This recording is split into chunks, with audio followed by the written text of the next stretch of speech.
أنا سويت كريم waxaan kaloo laakiin qirayaa iyadana oo muhiim ah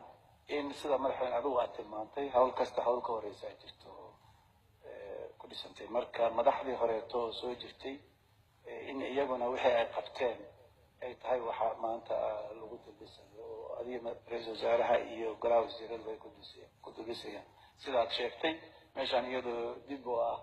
ayaad xafiiska ugu horeysa ka bilowday maanta meeshaan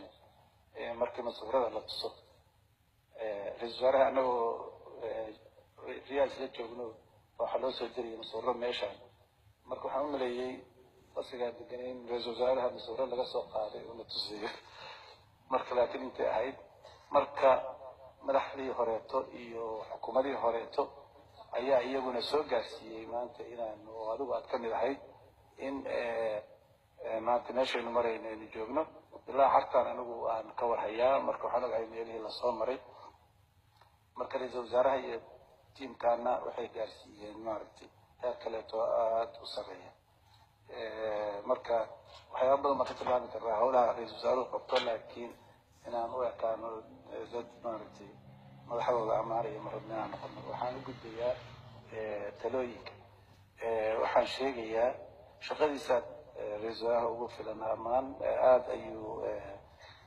markaanti uga yihiin waxaa socda waxaa soo jeedin lahaa in lagu daro halbeegyada horta